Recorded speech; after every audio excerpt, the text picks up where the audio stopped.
Welcome to the Real Estate Pros Show, where we interview real estate investing professionals from coast to coast, as well as the service providers that serve the real estate investing industry.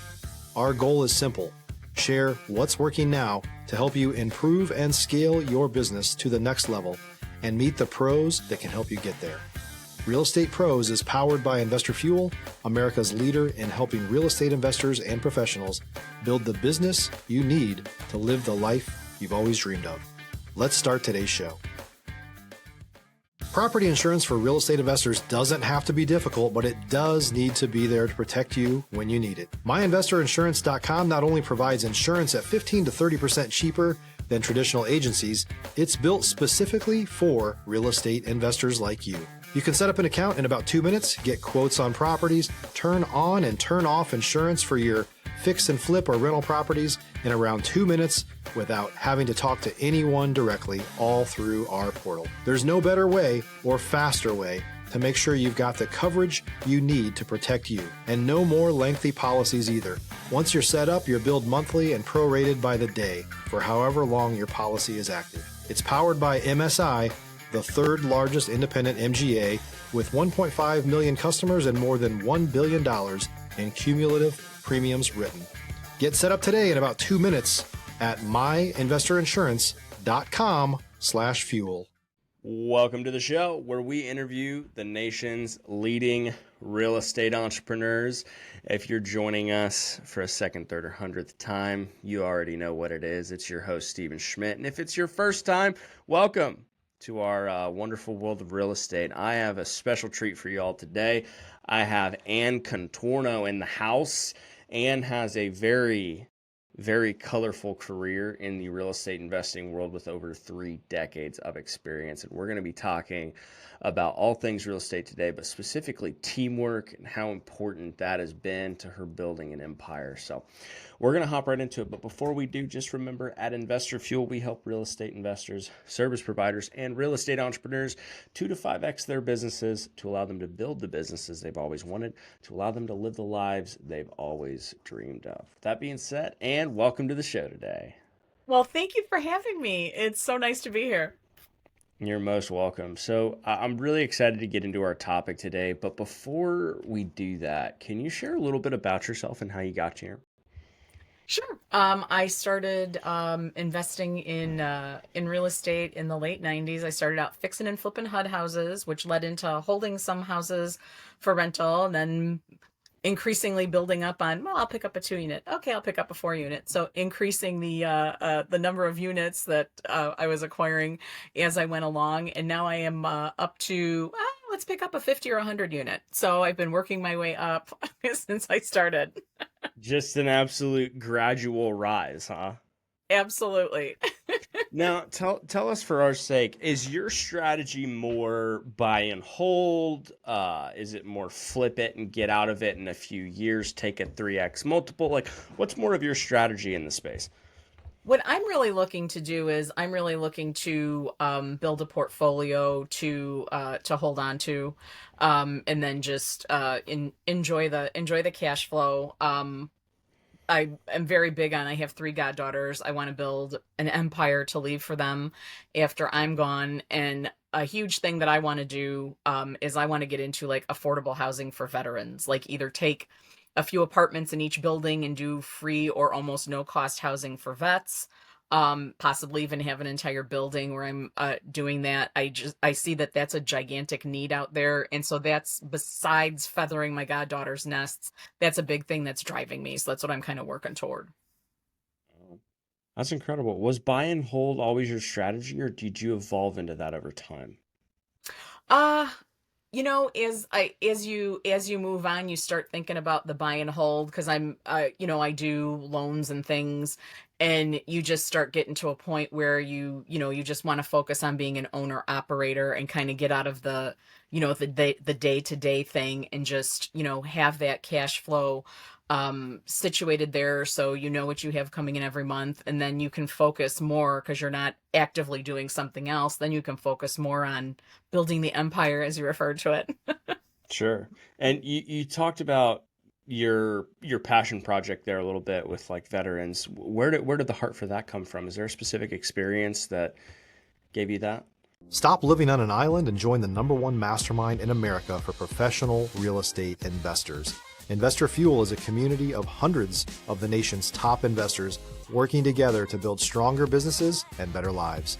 In addition to the amazing community of real estate investors acting as a board of advisors for one another, Investor Fuel members have access to 100% funding on purchase and repairs for our members only, a health insurance program, and benefits and discounts that more than pays for the membership of most of our members, meaning it's actually costing you money to not be a member of Investor Fuel. If you're looking to scale your business and build a business that allows you to live the life of your dreams, please visit investorfuel.com today and book a call with our team. There's actually I've always had a soft spot for veterans. I just admire everybody so much that gives up chunks of their lives to serve our country. So I've always kind of donated to veterans charities and things. And then recently in the last couple of years, a friend of mine who was a 10-year Army veteran was experiencing homelessness, and I was trying to help him find resources. And there is a sorely lacking amount of resources available out there for these guys, which is not right. You give up a decade of your life, and these guys, they come back not only with physical scars, but you don't see all of their scars either, which impacts their ability to work, and things like that. So I just kind of really feel like there needs to be more places for them to kind of have a soft landing when they're having a hard time. So what do you see building to combat that challenge? How I want to start out is, I want to start out with, taking a few units and doing that. I eventually want to evolve into a full blown, 503c charity to do this and, really start getting into it and looking into, what's available. Cause I know that there's, some government grants and things that are out there for items like that. So I eventually want to move that into a full blown charity, and then my hope is that my goddaughters continue to run it after I'm gone. So I not only want to build a legacy for them, I also want them to to focus on the giving back, sowing back into the kingdom and giving back, and just in a spirit of gratitude, doing for other people. When you're blessed, you do for others. Yeah, 100%. Love that. And one of the things that you mentioned is, having your goddaughters run it.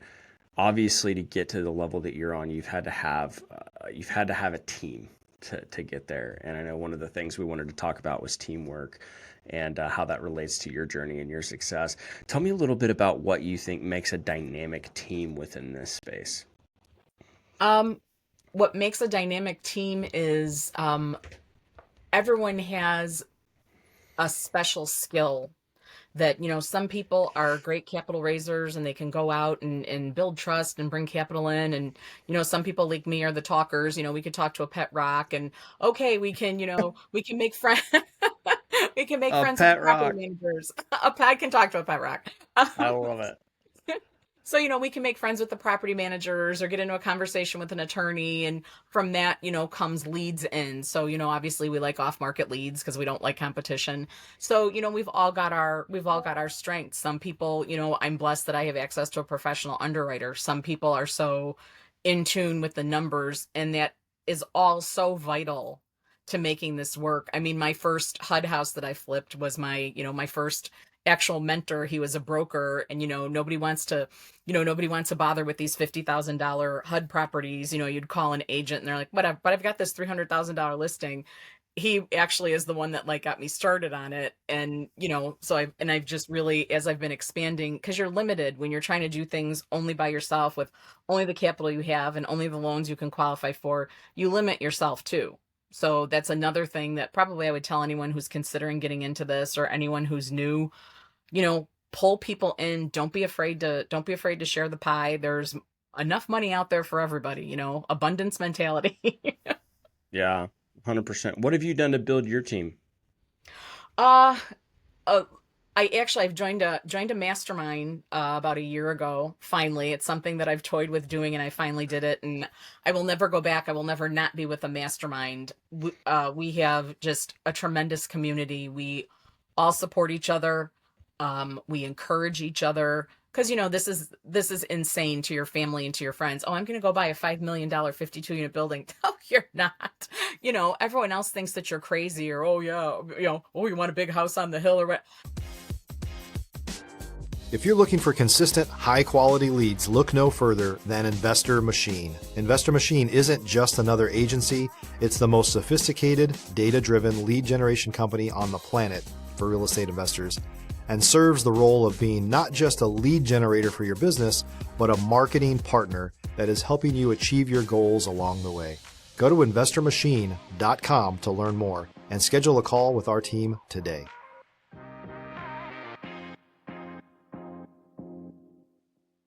No, I mean, it's doable. You just have to be able to assemble the pieces and assemble your team like we were talking about, and get everyone together. And so it's great because everyone is there. We're a big cheer squad for each other because we're all trying to do the same thing. So we all have, everyone in our life thinks that we're insane, except for we all understand each other. We know it can be done. We know how it can be done. And, and we swap resources. Oh, hey, I found this lender that you might want to call, or, oh, hey, look at this Chat GPT bot that does this. So we're all combining resources, and so many things when you're, again, trying to slug it out on your own, you can't possibly cover everything. That's just, I guess, how to look at it. And so, everyone's just kind of pouring into each other, and it's phenomenal. I wish I would have done this 15 years ago. Yeah, absolutely. Now, let me ask you this. What was that moment that you had when you decided to finally join one? And what changed for you of not being in them for so long to then being in it and realizing, oh, I should have done this 15 years ago? And it's funny because I looked at how much time how old I am and how much time I was spending building. That's why, I have, I have some new people, they'll see my LinkedIn profile, where I talk about, building multifamily, and they'll call me like, I'm brand new. I haven't even started yet.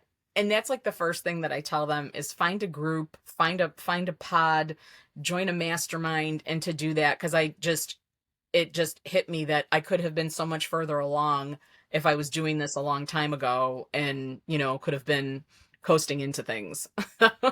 Yeah, for sure. What do you think about it would have cut that time down for you had you joined so long ago? Being able to pull other people in, because you can't possibly, you might be a strong player, and there takes a certain amount of ego to go out and go like, yeah, I'm gonna go buy that 323 unit portfolio. Yes, all of us that are doing this have egos, and you kind of have to get past that and realize you cannot possibly be a jack of all trades and everything about everything. And if you pull in people that are expert at things, that can do things 10 times quicker than you can do them, you get a lot further a lot faster. Yeah, that makes sense. It's a way to cut down the learning curve or the time. Absolutely, because you can't learn everything. You can't be everywhere, you can't learn everything, and you can't be proficient at everything. It's not possible. What would you say is the biggest tip you've gotten out of your current network that's allowed you to just drastically change things in your business? What really changed things for me is just realizing that to let other people in, because you get in this mindset of I'm going to do everything myself, and it's I don't want to give away 60% equity. And what really our mentors that lead the founders of our mastermind have been very clear, telling us, be generous, make things more appealing for your limited partners that come in, make things more appealing for people you're raising capital with. And and like your like the first deal you do, first few deals you do, if you're only owning 20% or 30%, that's not a big deal, because it's 30% of something, as opposed to you're not going to be able to do all this by yourself. So then you've got 30% of nothing. So, or 100% of nothing. Yeah, 100%. That was probably my biggest revelation. It kind of almost, in another way of saying it, realizing that there's food on the table for everyone. And everyone can usually eat. Yep. You get a bigger table. Yeah, exactly. Another one of your great phrases, get a bigger table. Yeah. Copyright that one, though. I should do that too. You're gonna steal half of my phrases by the time we're done with the Oh, people are show. going to think it's you talking. They're not going to be able to tell us Oh apart. man, I love it, man. So, tell me this, like, If you're a new or newer real estate investor looking to launch or grow your real estate investing business, please check out Investor Fuel Club. It's a coaching community, but unlike anything you've ever seen before. And you can actually partner with members of our mastermind from coast to coast on deals right in your market. There's no better opportunity to build a consistent business than to literally partner with pros to help you avoid costly mistakes, avoid the need for capital to do deals, and help you eliminate your fears as you're starting your business. Learn more about Investor Fuel Club at investorfuel.com/club. there's obviously a mindset shift that has to happen when you are going from smaller deals to larger deals. Obviously, the team is important, all of the above, right? Right. But what would you say is one of the biggest shifts that you've had in mindset from going from smaller deals into where you're playing now? Probably just play through the fear because it's scary. You look at these, you start analyzing the numbers, and you look at these numbers, and you look at a $33,000 a month mortgage payment. Holy smokes! So you just have to play through the fear and just have confidence in yourself, and kind of give it over to the big guy that, okay, guide me. Bring everybody into my sphere that needs to be into my sphere to make this happen, because I think as long as your intentions are good, you'll have that support from the universe or God or however you refer to that that realm. I think as long as your intentions are good and you're coming from a good direction, that things will line up. Positive energy and good vibrations, right? Absolutely. I'm huge on manifesting. I have been for years. Bob Proctor and Neville Goddard and Joseph Murphy and all that. And I truly do believe that. And this just really drove it home, because sometimes you fall off on that. You're not really paying attention on setting your intentions all the time, and starting the day kind of thinking about what you want. And this actually brought that back for me too, because you kind of fall off of it. And so that was another thing that this brought back for me too, is realizing all of that, and just the power of your mind and setting your intentions. Tell me more about that. That's really interesting. Oh gosh. My mother, ever since I was a kid, her big thing was you can do anything you set your mind to. So I kind of grew up hearing that from her. And I do a lot of I listen to positive affirmations when I go to sleep. And just let them play so that it hits your subconscious, because the whole thing is getting your subconscious in line, because your subconscious is the thing that's going to sabotage you. So I do that. I actually just found out about someone in my group. Another benefit of having a group, the whole collective brain thinking about things. She just was talking about doing mind movies, where you actually put together like a slideshow with your intentions and with pictures that support that and all that. So I've started doing that the last few days too. I've really been reading a lot of Joseph Murphy, and just the power of expectation. You just expect that things will be there. You expect that there will be money in your account and things like that. It's interesting stuff. I mean, when you think about it, and it's so funny when you like actually pay attention, you can see where you create these things in your life. Like if you're having a day where you're actually on it and you're paying attention, you'll manifest some kind of abundance. You'll find $10 on the ground, you'll get a free coffee, and you just kind of build on that. Even though it's small stuff, you just build on that, and just gratitude. I mean, I keep a gratitude journal. I have an alarm that I set at 4:15 every day reminding me to give gratitude. For me, gratitude is huge. I think gratitude's probably the only way you get anywhere, is that. To your point there, I actually have a very personal story that I've had in the last few months where I won't get into it too much, just because this obviously is a public show, but I realized about a month and a half, 2 months ago, that I had really gotten away from writing down daily gratitude. And it had been about 6 months. And in that 6 months, it was borderline, borderline one of the hardest seasons that I had gone through as an adult. And I just realized I woke up, it was probably late February, early March, and I was like, I literally can do nothing more than what I can control. And so I just have to, regardless of what my situation looks like, I've got to start sowing these seeds of being grateful for what I do have. Because if I don't do it, then I'm just living in a negative state regardless. And it doesn't change anything. So at least I can be more positive about it in terms of just how I think throughout the day. And so I started doing that, and literally within 6 weeks, things completely flipped a 180. And I was like, you got to be kidding me. And I can't tell you how many times it's happened, but it was like a drastic, like you said, paying attention to those moments and like being really intentional about seeing how that stuff plays out.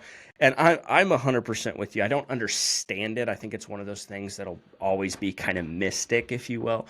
Um, but I do see how much power really is in the power of positive thinking, the power of being grateful for what you have, and even maybe being blissfully dissatisfied, like Ed Milet would talk about, of being grateful for everything you have, but also yearning to do more so you can serve humanity and other people just as well. Do you have any thoughts on any of that I just said there?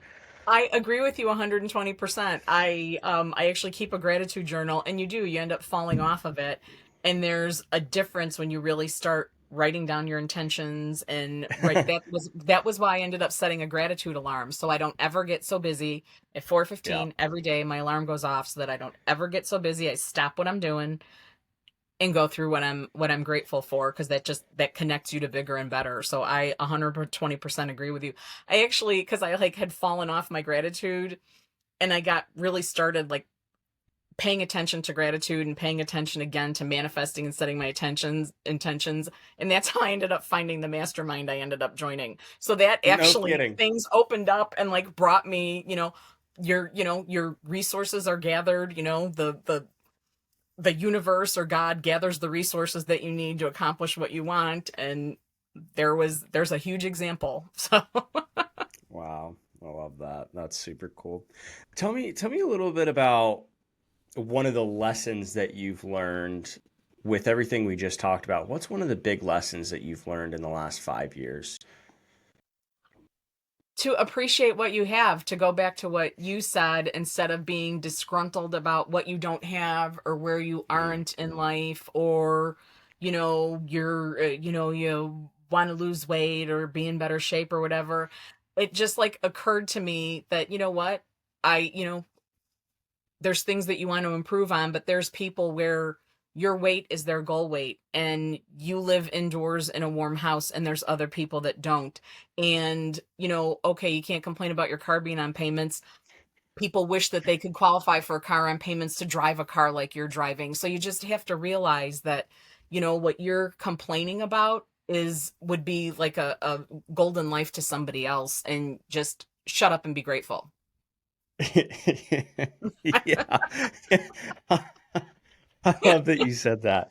I'm like, I love this topic. And like, I know we probably didn't intend for the podcast to go in this direction, but I am, I am an unrealistically positive person, just by default. Absolutely. And, it's like, I have a family with 4 kids, and as you can imagine, there's a lot of lessons that come up in raising children in this same topic. And it's the same stuff like, when my son comes, he's like, I won't have eaten all day. And he doesn't know that. It's 7 o'clock at night. I haven't eaten a single meal since the night before. And I'll come home and I'll be eating. He's like, no fair. And I'm like, boy, there's some kid over in Africa that didn't even eat today. And I haven't eaten either. Okay. So why don't you be grateful? Did you eat lunch? And he goes, yeah. And I'm like, oh, so you got to eat today? Now you're complaining about meat and chicken and rice? What are you talking about? You know what I mean? So, like that type of stuff pops up all the time. But I really do feel that way. Like whenever I'm starting to get down on myself, like it puts me back in the perspective of like, I'm in America. I'm free. I'm an adult. Like all of these things where there is somebody halfway across the world literally getting shot at for Yep. something that some person believes is their northern star. Yep. And like people are getting blown up, people are in slavery, and nobody wants to talk about all this stuff. Like, how ungrateful of a position should I be in because my car didn't start yesterday? Yeah, You know? exactly. And You're exactly right. And when stuff like that happens, I've probably in the last 10 years, I have really switched to if you're late, if your car didn't start, you missed the train. In my mind, I always just go, okay, I got saved from something. I got saved from something that if I had gotten there 30 seconds earlier, there might have been a car accident or something like that. So I just always yeah, think, you're placed where you're placed, and that's where you're supposed to be at that moment. And just go with it. Just consider it a blessing and go with it. 100%. Let me ask you this, because I know we got off the rails a little bit. Let's maybe shift a little bit back more towards real estate for the last few minutes we have together. So, regarding real estate, what's next for you? You're working on this 50 plus unit property. Is that the destination or just a milestone on your way to the next thing? I would probably say that it's a milestone. I definitely want to keep going with, larger and larger properties.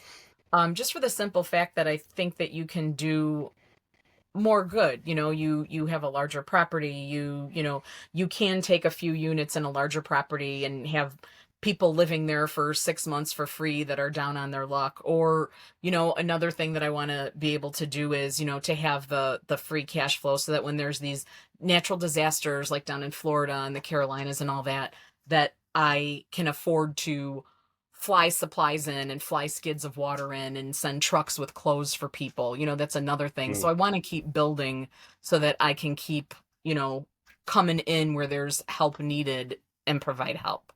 I'm a helper. One I'm one of those. I can see that. That was what I was about to highlight. One of the consistent things I've seen from you on this show is you talk a lot about helping other people. Where does that heart for people come from?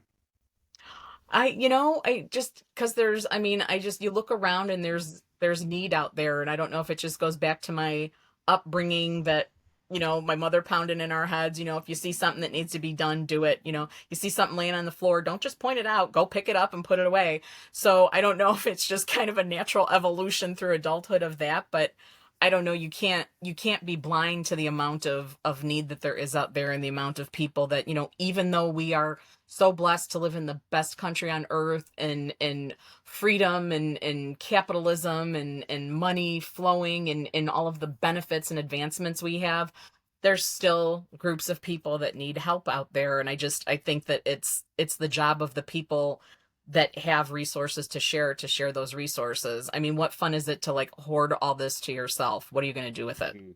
What's the point? Yeah, I think to your point, here's another phrase for you. Uh, to your point, when you're blessed, your calling is to be a blessing, Absolutely. right? Absolutely. I try to. Yeah. I try to. What I'm working for is at the end, I want to hear good job, good and faithful servant. That's what I'm working toward ultimately. Mm, you bet. I love that. I've never asked anybody this question before, and I mean Uh-oh. literally not on the show or anything else, but just because you said that last thing, I'm going to ask it to you. What do you want your tombstone to say? That's a deep one. Probably highlight uh that I was a blessing to my family, that I was a Mm, great aunt and a great sister, and I was a great friend to my friends. I mean, that's probably what I would want that to say is. yeah. So I'm hoping. Oh, you're getting me crying now. I'm crying on a podcast. Uh, I'm sorry. If y'all thought this was about real estate, you were wrong. wrong. We Oh my went up. goodness. But what we are talking about is all the things you need to do in your personal life to be Yeah, it successful goes in real into it. estate. The manifesting the gratitude, it goes into it. I mean, to me, Mm, that is not separable from the business. It's yeah. it is part and parcel of it. And I don't know. I'm just hoping that I leave the world better than it was when I got here. That's pretty much Yeah. my only goal. Mm. Love that. I'm going to do one last thing. This is kind of a segment. I've been telling people I wish I had one of those roadcasters. I could hit some game show music. But I do this little segment that I started that I found people tend to enjoy, and it's basically just a speed round of just rapid, quick answer questions that I fire off to you to just get a few things that like kind of pick your brain a little bit, and also kind of engage in a little bit of a different way. Do you want to play? Of course. I'm game. Awesome. So here's our speed round. All right. Last question, by the way, you can take a little bit longer to think about, and I'll tell you it's the last one. But these are just some quick ones about what you're doing, kind of your expertise, all of that. So you ready to go? I'm ready. Okay. Cash flow or appreciation? Cash flow. A dream location to own a building? Hawaii. What's your superpower as an investor? Talking. Most used app on your phone? WhatsApp. Nice. What's and this is the last question. What's one thing you still feel like you're figuring out? Oh, gosh. One thing I'm still figuring out. I can't just say life because that's a cop out. It is, isn't it? I don't know. Probably how to build even more confidence with people, how to make relationships better, how to, improve, and demonstrate to people that you're a trustworthy person and things like that. I mean, that's what I'm still trying to figure out is, how to make that better. Yeah, you bet. One last follow-up question to that. What are some things that you think people could improve on doing when they're trying to build confidence with other people? Build confidence in themselves first. There's a lot of people that lack confidence. And I mean, if anyone's, going to do anything, manifesting is important and positive mental attitude is important. Probably work on your confidence. Cause I'm confident enough for 5 people, but there's still things that I even hold back on. There's stuff that makes me nervous. And there's sometimes I put the brakes on and I pull back and I get a little nervous and things like that. My best friend, she's a great fire starter. No, you can do this, so probably work on your self-confidence and maybe have that find someone that's a fire starter in your life too, that can build you up and give you that shot that you need when you need it. Because we're not completely self-contained beings. It's a human race. We interact with each other, so maybe find that fire starter in your life.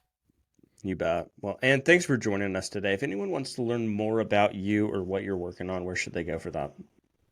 Probably hit up my website, www.calvadaholdings.com. And since we talked about Golden Girls and Dick Van Dyke, the name Calvada was the production company that produced the Dick Van Dyke Show. Just saying.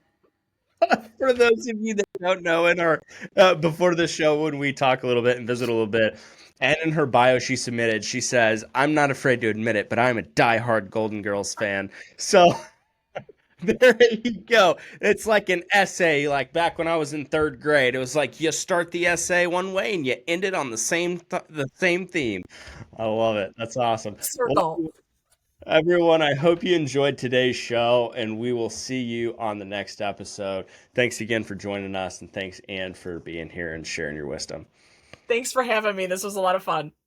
You bet. We'll see you in the next episode, y'all. Thanks.